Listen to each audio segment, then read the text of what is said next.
It's gonna be so interesting. Oh my god. Oh my god. Do I even really know how to film videos anymore? Hey guys, welcome back to my channel. My name is Shackeria. Thank you so much for joining me here today. First of all, if you are a new subscriber, welcome to the family. Thank you so much for subscribing to my channel. I promise you won't regret it. I'm just a cool, lighthearted person who likes to talk about mental health stuff and beauty and, you know, just trying to live your best life basically. So that's what you're gonna get from me over here.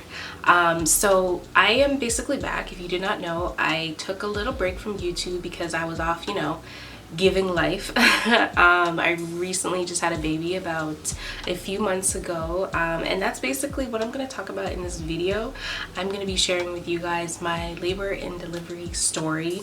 This is not going to be something crazy over the top, like it's not going to be that. It's just going to be, you know, my experience, just, you know, giving some hope to anyone who is pregnant, who's expecting, and just, you know, anyone who likes to hear things like this basically, because I know when I was pregnant I liked hearing others who have already gone through it in a positive way, though I didn't like hearing any of the scary stuff. So that's what I'm going to be doing in today's video. It feels really good to be back filming. If I do sound a little, you know, stuffy, I am sick right now, which is weird because I have not been sick in like 10 months. The entire time I was pregnant I was not sick, and now I am.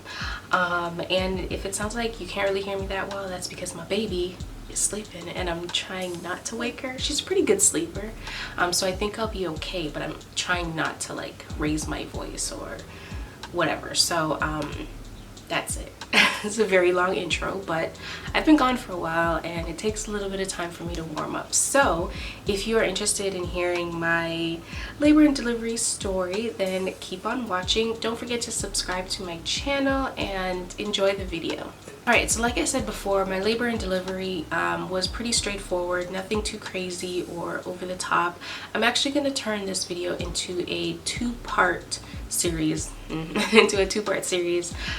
this video I'm going to talk about my labor and delivery, and then in my other one I'm going to talk about something a little bit different. I am going to talk about my pregnancy and how I feel like I basically manifested my labor and delivery experience, my whole pregnancy experience. I'm just going to talk about how I feel personally, how I feel like I manifested it. So be on the lookout for that video if you're interested. If you are a little bit skeptical about stuff like that, then don't even bother, honestly, because you're just gonna watch it and probably be pissed off. But I do want to share stuff like that on my channel because I love sharing stuff like that, and I also love hearing stuff like that as well. It gives me a little bit of hope, you know what I mean? Okay, so let's just jump right in. So my delivery date for my baby was May 12th, which, you know, turns out to be Mother's Day, and that was a very exciting thing because I'm like, oh look, I'm gonna be a mother on Mother's Day.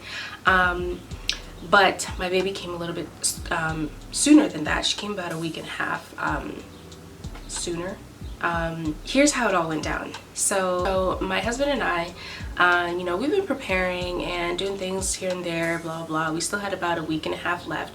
So one night we decided, let's go install the car seat in the car. You know, it's coming down to the wire. She can come at any moment now, because at this point I was technically full term. So, you know, I'm like, let's go install the car seat, blah blah blah, and get that over with, you know, because car seats could sometimes be a pain. So we went downstairs, we installed the car seat, you know, tried to, you know, see how it felt in the car, blah blah blah. So now we're finishing up and we're getting ready to go back upstairs. I was sitting in the front seat of the car. I stood up, and as soon as I stood up I felt something trickling down my leg, and at first I'm like, did I just pee myself? I didn't really say anything, but I stood up, I felt the trickle, and it kind of just left my mind for like a second. And then I walked over to my husband. As I'm walking over to my husband, I still feel this thing just trickling down my leg, and it felt like more.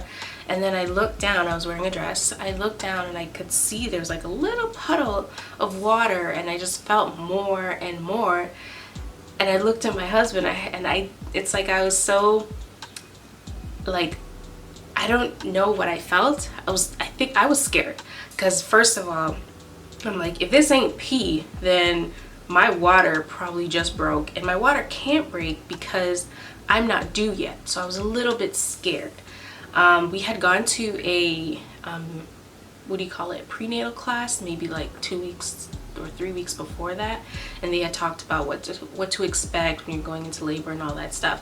But you don't really think it's gonna happen to you that way, because you hear other people saying, you know, other stories not related to, you know, their water actually breaking. Because the entire pregnancy, all I've been hearing is, oh, it's your first pregnancy, you might not even feel your water break, you might not even know, you might even be late, blah blah. Like, I heard all this stuff, so in my mind I wasn't thinking my water was gonna break like that, you know. So that happened. I looked at my husband, I'm like, I think my water broke. Like, it was like a question. It's like I almost wasn't sure, like I didn't know. And at this point I'm like, no, my water can't break. So I'm like kind of freaking out.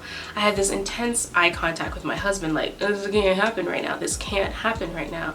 And he's like, okay, it's fine, blah blah. He's trying not to freak out, because I go straight into panic mode and he's trying not to freak out. So he gives me a little pep talk, and then we walk back upstairs. As I'm walking upstairs, there's more gushing coming out, more and more and more. And the more it comes out, the more I'm realizing my water is breaking.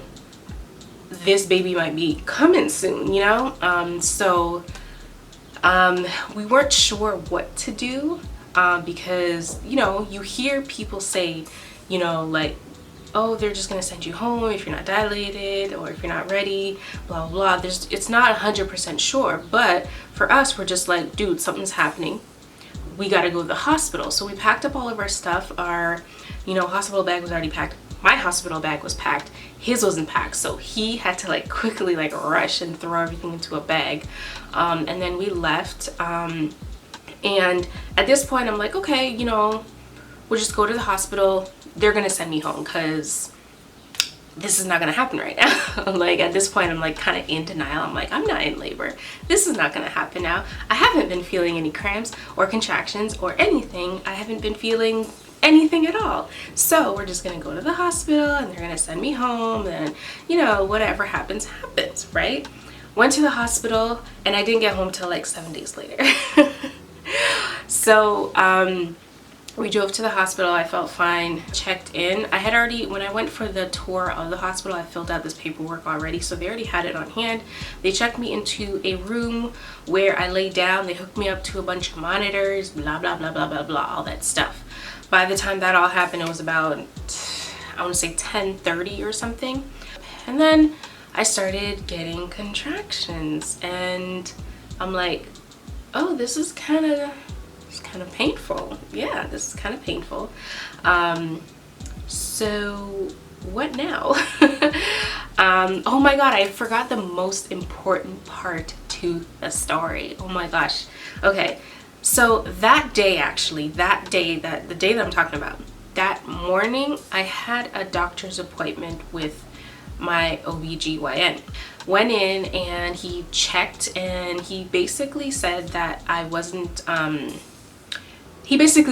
ready to give birth. Like, my cervix was still closed. And then he talked to me about, you know, what are, like, potentially, like, if I were to like go over my due date, what would I want? You know, would I want to be induced, you know, stuff like that, or would I want to just wait it out and see what happens? And at that point I'm like, I don't know, like, why are you asking me that question? It's so early, I still have another week and a half, like, I don't know. So I wasn't thinking about it like that. So he was just basically like saying that, like, you're nowhere near ready to give birth anytime soon, kind of. At least that's the kind of feeling that I got.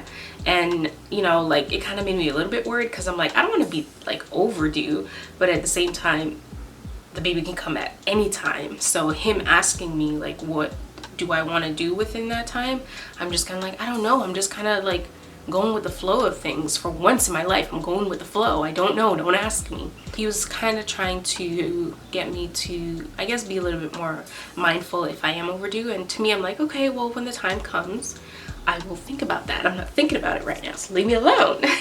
So that morning I had that appointment, and that evening, after we installed the car seat, my water broke. So I thought that was a little bit interesting that that happened. So anyways, back to the hospital. We're in the hospital. I'm getting contractions.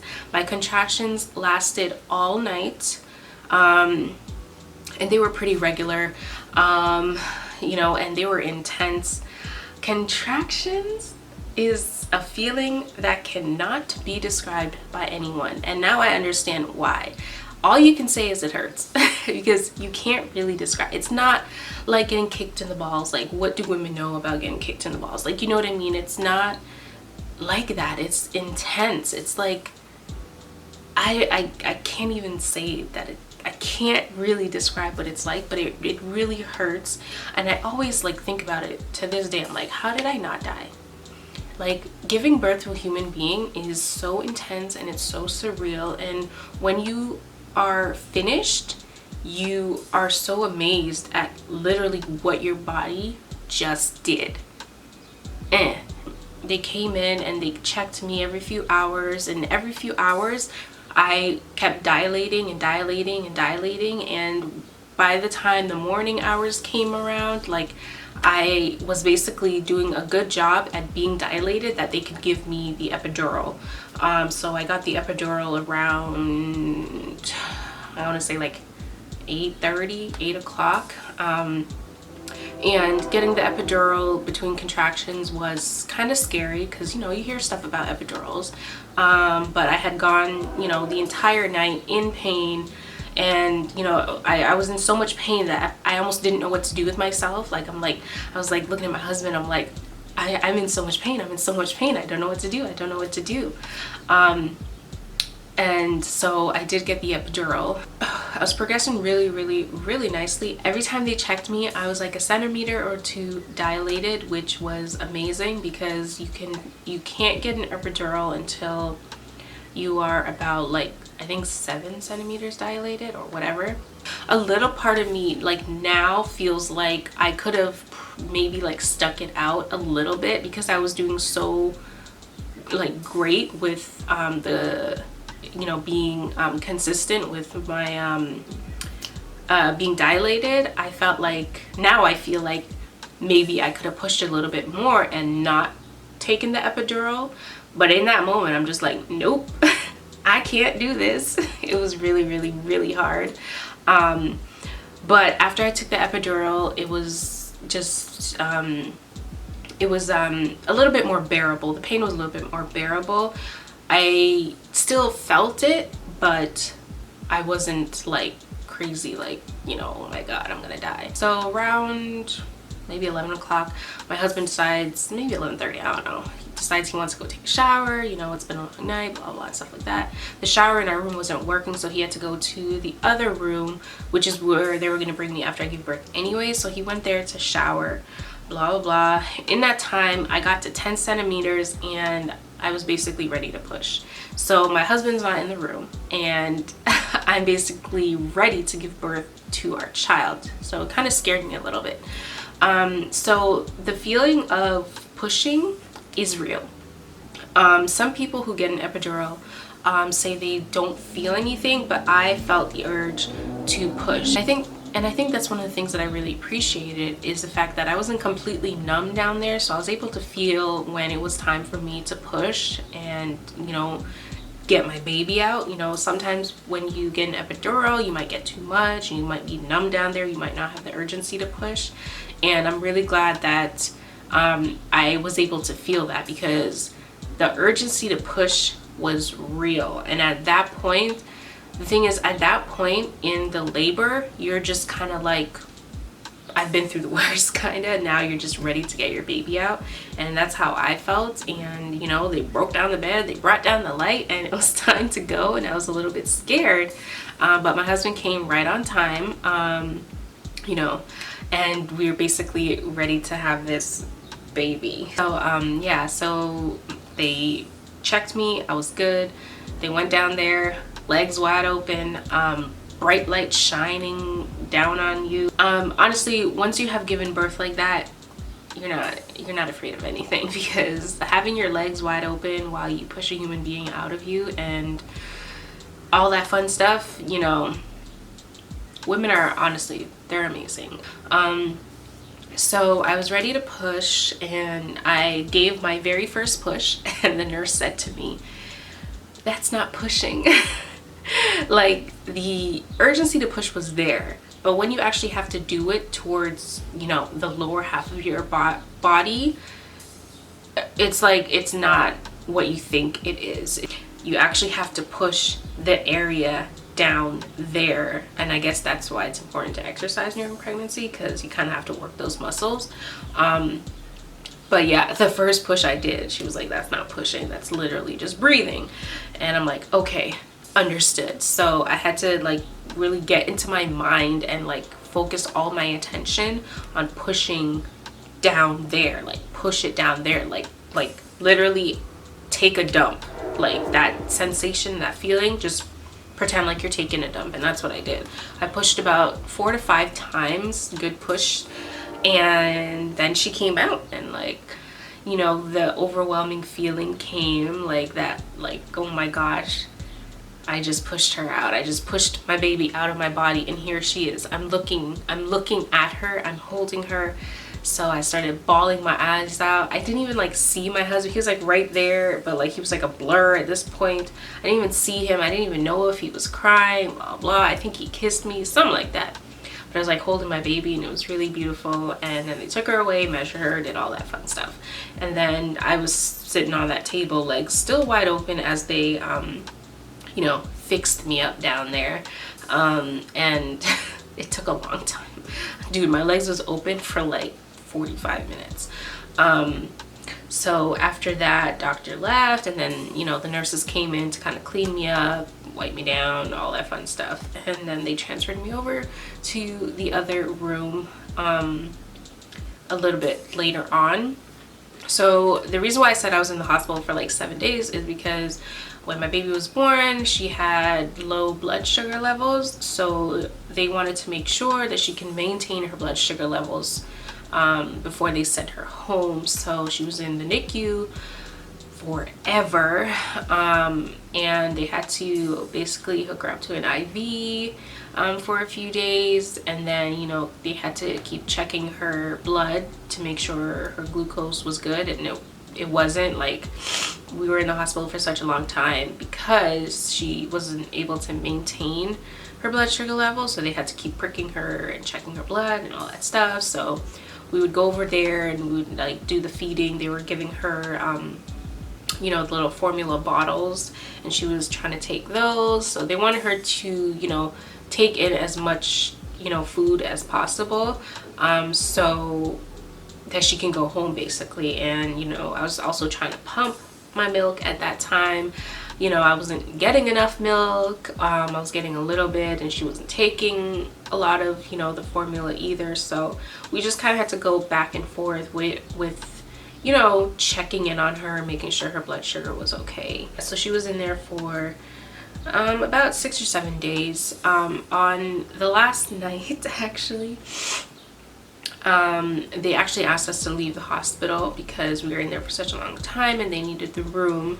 And I was very sad, and I was a little bit frustrated because it's like we had no time to prepare for this. We were there all day, and literally it's 9 o'clock at night. We just came from seeing the baby and feeding her, and now they're basically asking us to leave. So I was a little bit annoyed, and I was pissed off, and I'm like, oh, I don't want to leave her. But we did end up leaving for the night. We stayed around for her last feeding around 11 p.m. We fed her, and then we, you know, went home, and like I could not function. It was hard. I had to come home and like clean and organize or do something to distract my mind, because, you know, I'm an anxious person and all I'm thinking about in my head is like the worst. So went home, and it was hard to sleep. In all honesty, it was really hard to sleep.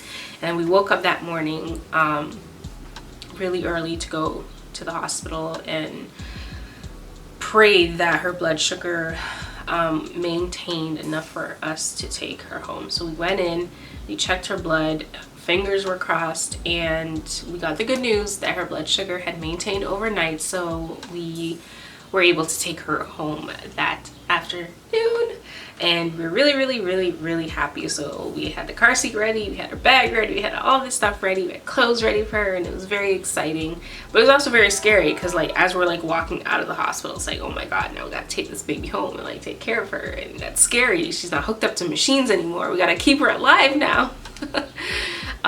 So that was scary, but I was so happy that we got to take her home and just have her. You know, I felt like after I gave birth to her, I didn't have her for such a long time, and I didn't want her to like forget me. But it was a really great, you know, thing that we were able to take her home, and we didn't have to like go home for another night without her, and I was really happy. But yeah, that is basically it. Okay, that is my labor and delivery story, my labor and delivery experience.